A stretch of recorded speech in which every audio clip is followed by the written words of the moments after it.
They share a border. They share history. They share language, food, culture, memory. But for one day, they share nothing. This is neighbor versus neighbor, brother versus brother. Street cricket arguments scaled on a global stage. This is not just a match. This is inherited emotion. Grandfathers who marked it on a radio, fathers who lived through black and white televisions. But on a cricket field, neither can live without the other. Because rivalry defines greatness. Pressure creates legends. Moments become history, and history demands another chapter. It's neighbor versus neighbor. It's emotion versus control. It's India versus Pakistan.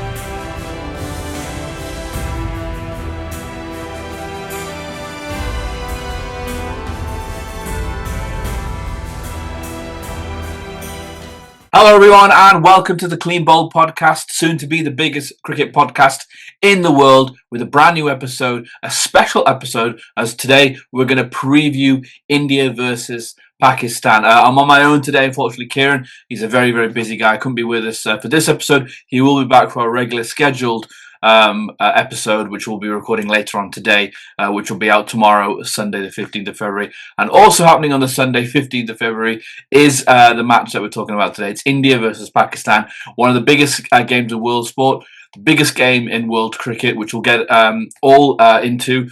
Everything that's all about that match we will get into. But before that, please make sure you like this video, share it, and give it a subscribe if you're watching on YouTube, or if you're listening on Spotify. Please make sure that you give us a follow and also share it around with all your friends as well. So yeah, let's get into it, guys.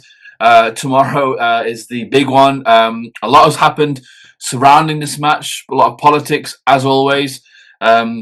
Unfortunately, politics is something that's always going to follow this game. We know it's big. It's the biggest game in world cricket. It's the one that's going to have the most eyes on it.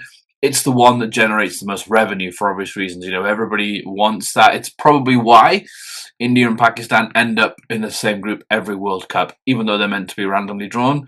They're obviously put in the same group because they never get to play each other. We know that it is going to be the biggest money-spinning game. And I'm excited. I'm excited for the game. I'm not going to lie to you, as an Indian fan, I'm quite nervous about this Pakistan team, just because I think they're going to be really up for it, as they are for every game. But I think they have some spinners in their team that can cause serious damage. But yeah, let's try and get into it. Let's look at things. You know, let's put the politics to the side. We'll keep in this strictly cricket and see how and what we think is going on. So we've got some stats for you guys, just in terms of head-to-head. So the overall T20 head-to-head, they have played 16 T20 internationals. India have won 13. Pakistan has won 3. There's been one tie. But in T20 World Cups head-to-head, they have met 8 times in the T20 World Cup. India have got 7 wins and Pakistan have got 1. Now, that one win that Pakistan have got is quite a historic one, pretty iconic one. It was back in the 2021 edition of the tournament in Dubai, when Pakistan won by 10 wickets. I'm sure all Pakistani fans remember that one. Well, we all do for different reasons. But yeah, so that's the last time, really, in a tournament that Pakistan have won. So they are due a victory. In more recent times, we saw these teams face at the Asia Cup. They've played each other twice, and both close games, closely fought games. India coming out on top on both games.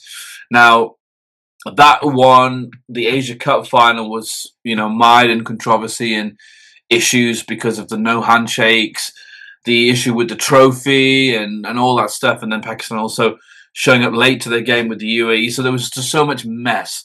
It was really messy. So history is very much on India's side. They've very much been dominating this fixture in recent times.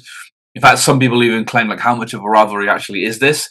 I think that's a bit facetious. That's a bit, you know, unnecessary. A lot of, you know, some of the Indian pundits have said that, like, how much of a rivalry is it? Now, look, I get the point.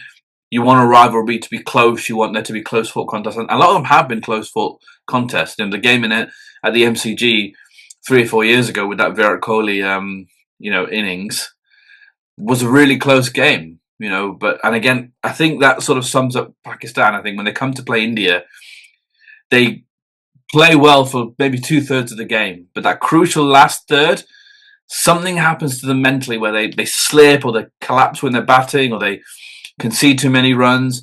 Something happens and they allow India back in the game. That's sort of how I see it, that Pakistan do know how to damage India. They know how to hurt India in certain areas of the ball and bat, but they're not able to get over the line.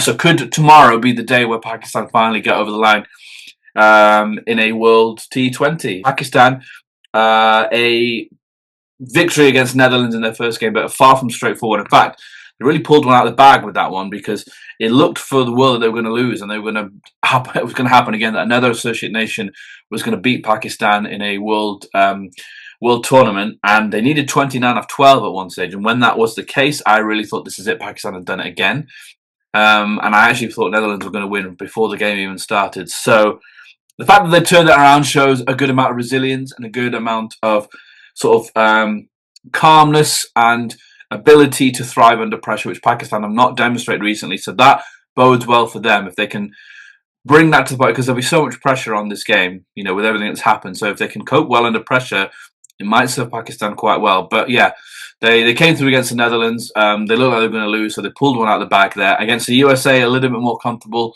fairly decent total batting first, and they look pretty calm and comfortable with the ball. And they have always been a good bowling team. They've always been a good bowling team, Pakistan. Generally speaking, it's been with seam bowlers. They've got a long history of producing incredible seam bowlers, Wasim Akram, Waqar Younis, Shoaib Akhtar, just to name a few. And they're going to be playing at the R. Pramadasa Stadium in Colombo, where Pakistan have played all their games. India have not played once this tournament. So again, I think that's an advantage to Pakistan. I think it's quite a big advantage because they played in these conditions before. Now, yeah, the Indian batsmen will be used to playing in these conditions. Obviously, it's not too dissimilar from conditions in India, and they'll have played there many times. But still, when you're in the midst of a tournament and you want to find rhythm, and I would not think India have necessarily found their best rhythm of yet, it's not ideal to go into a new country, especially a new playing conditions that you haven't experienced before against a team who has and will be, full of confidence coming into this game because they've played there and they know what works there. I mean, this surface has shown it's very spin friendly. It's going to turn and grip a lot as the game goes on. And look, India have spinners of their own, which will make it count. But that's why I think potentially we might have quite a low scoring game.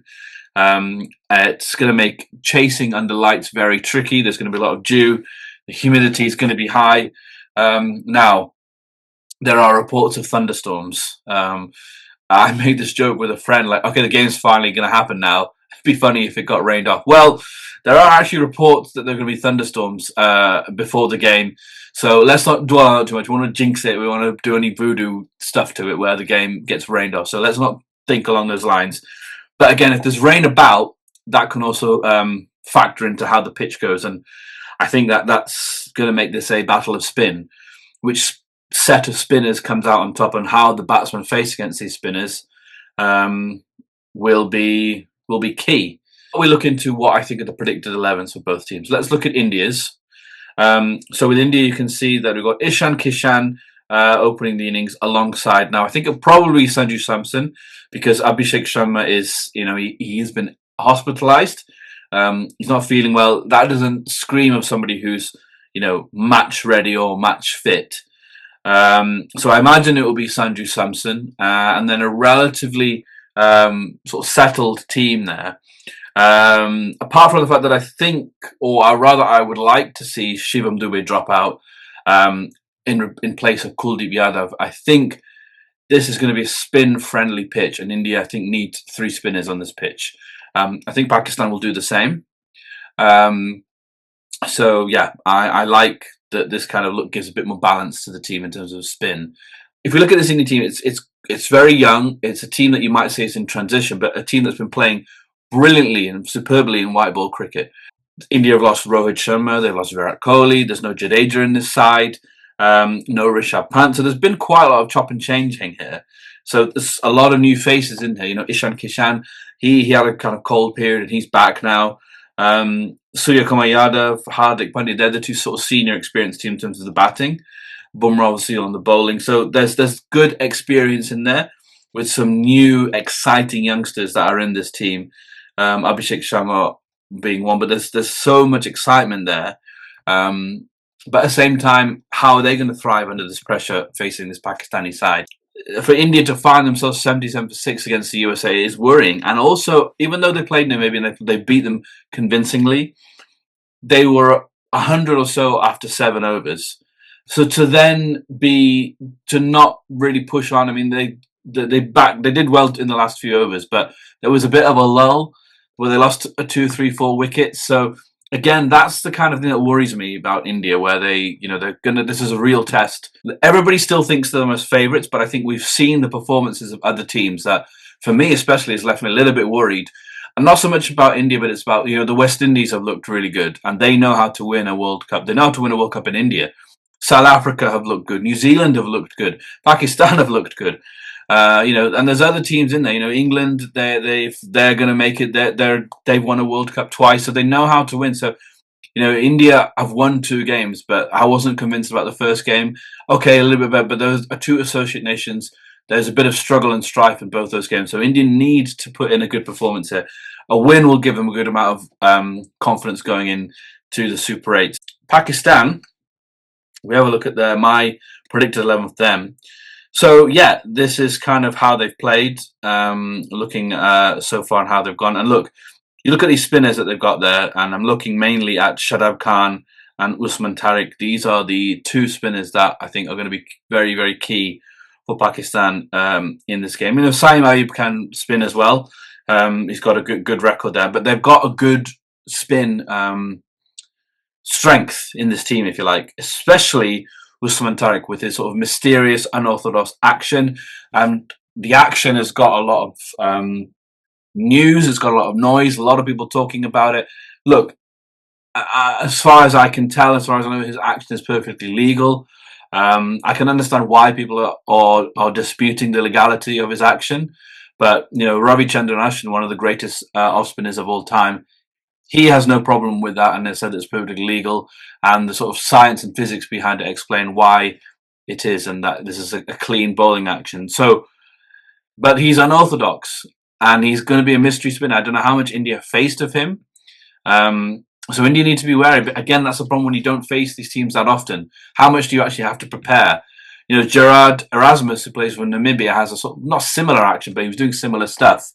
And he caused a bit of problems with his unorthodox action when India played Namibia. So that leads me to think that a lot of this game rests on the shoulders of Usman Tariq. If he has a good game, and if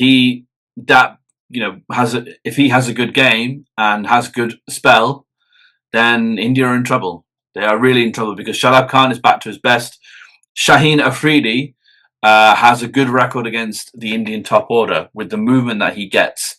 So this is a strong bowling lineup that Pakistan have got. And if they sniff blood and they can get rid of any mental pressure, I think they could have a good day, which is why I'm worried about this game. Pakistan are strong. This is a strong Pakistani side. In the Asia Cup, when the sides last met, Pakistan 120 for 3, 146 all out. And in the last edition of the T20 World Cup, India were bowled out for 119. And Pakistan chasing that were, I think, 60 or 70 for 2 and still found a way to lose the game. So that's the thing. Where does that come from? Why does that happen? Obviously, these things can't explain. We all play cricket. But when that panic sets in, it seems to be really hard to stop.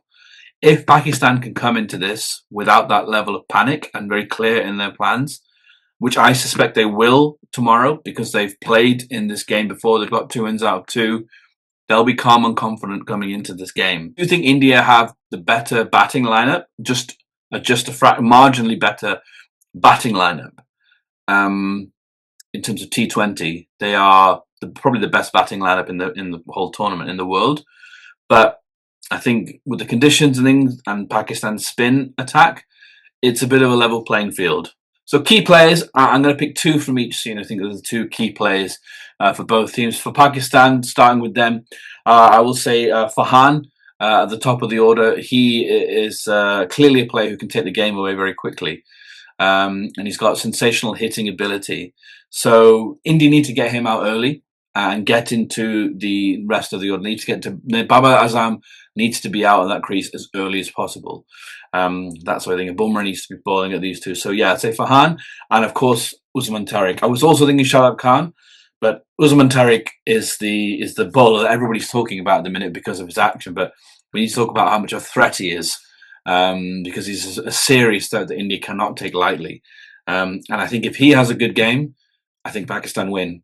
Very bold thing for an Indian cricket fan to say, but I think if Usman Tariq has a really good game, if he takes a couple of wickets, if he has a good game, I think Pakistan win this game because their spin, once they start going, they're going to be very, very difficult to stop. So for India, I think now I'm not going to name a specific individual here. Bear with me, but I think whoever opens with Ishan Kishan is going to be key. Ishan Kishan is in fantastic form, but Abhishek Sharma and him have a great opening duo. But if Abhishek Sharma plays, how fit is he? How mentally fit is he? How does he feel? How does his body feel? Is he going to be okay to play? I suspect he won't play, and I would rather he did play. I would rather see, because I think that's the better combination. But yeah, that's going to be key. How the number 2 batsman does in this game is going to be really key to how India do in their batting. Because if they get off to a flyer, there's no amount of score that they probably can't get, obviously within reason. And I think Sanju Samson, I don't know what to think, because he has a very good IPL record. He's phenomenally talented, but he just doesn't seem to do it enough on the international stage playing for India. He's given plenty of chances, and he's very vocal on social media about not being given a chance, this, that, and the other, or not being overlooked or being overlooked. But you have to take your chance. The Indian cricket setup is so competitive, and there's so much talent. You can't afford too many slip-ups. In years gone by, maybe you might get chance after chance after chance. That doesn't exist anymore. You have someone waiting in the wings, and now Sanju Samson needs to be worried because we've got a 14-year-old kid doing crazy things in the under-19 World Cup. So he can't be far away from getting a look in. And this 2020 World Cup, after this T20 World Cup ends, I won't be surprised if you see Vaibhav Suryavanshi getting into the squad. So again, that only dampens and dents Sanju Samson's hopes of playing regularly for India. The other person I'm going to pick is Kuldeep Yadav, coming back into the team. I just think he will have a big say in the game, assuming that they pick him, obviously. I would like to see India going with the 3 spinners, Akshar Patel as well. Obviously, Varun Chakravarti is on a good run of form. Kuldeep Yadav as well. I think you need 3 spinners because you don't want to be in a position where 2 spinners are going for it and you can bring in the other one to lock down an end. But those middle overs with the spinners are going to be key to just lock down and restrict and squeeze, as I imagine it might be hard to score runs in this one. So let's see what the final 11 is. I think Abhishek Sharma's final fitness is being monitored, so he's in contention to play. But there's a lot of it, because even if he's in fit to play, he hasn't really played much. I don't know. Do you bring him in for this game? You stick with Sanju Samson and then bring Abhishek Sharma in for the next game, which will be against the Netherlands. Assuming India will have qualified by then they can, give him some much-needed match practice, match fitness heading into the Super 8s. That is quite a big call that India have to make. A lot rests on that as well, because an early wicket, we don't want to see Pakistan getting their heads up, because if they get their tails up early with wickets, we know what they can do. Let's see. This is a big game, so we'll see. But I think it all comes down to how the spinners play, in particular how India's batsmen deal with Pakistan's spinners. If India's batsmen can come out on top, then they're going to win. If it's the other way around, yeah, Pakistan are going to win. My prediction, well, obviously I'm going to say I think India will win. I think it'll be a very close contest. I don't think it's going to be one-sided. That's what we want to see. We want to see a close contest. But yeah, I actually predict it's going to be quite a low-scoring thriller. So I think it's going to be a stressful one for everybody. But I think India are going to squeeze their way to victory. It's not going to be easy, but I think they will. But what are your predictions?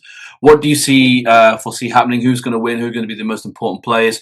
Who are the key players for each team? Please let me know what your thoughts are. Comment in the section below, or send us an email or DM us. Let us know your thoughts.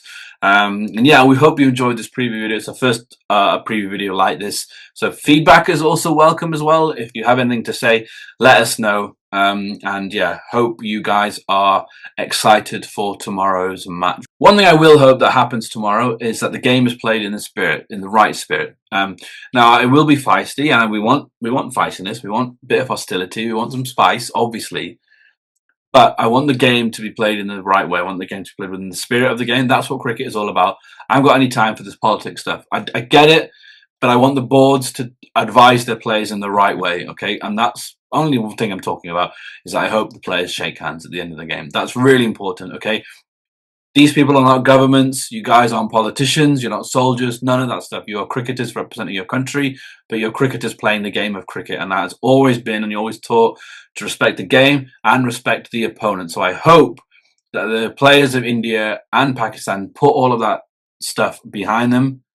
It remains off the field, and they just shake hands at the end of the game. That's all. It's really simple, okay? Doesn't need to be more than that. There will be people who like the idea that they don't shake hands. Well, look, this is not about them, okay? And it's not about that. Politics has no part in this. Stop bringing it into it, okay? Because we're all sick of it, to be honest. So I hope that they shake hands. If it doesn't, well, it'd just be unnecessary attention, distraction, and controversy. And it doesn't need that. We just want to watch the World Cup. We just want to watch and enjoy great cricket and exciting cricket, because that's all we want. But it's not in my hands. It's not in any of your hands either. So let's just hope that the players shake their hands and we can move on and just enjoy what hope to be an amazing spectacle, an amazing game. Anyway, that's it. Rant over from me. Thank you very much for watching, guys. I hope you all have an enjoyable time watching this game and you make it out alive. We will see you soon. Take care.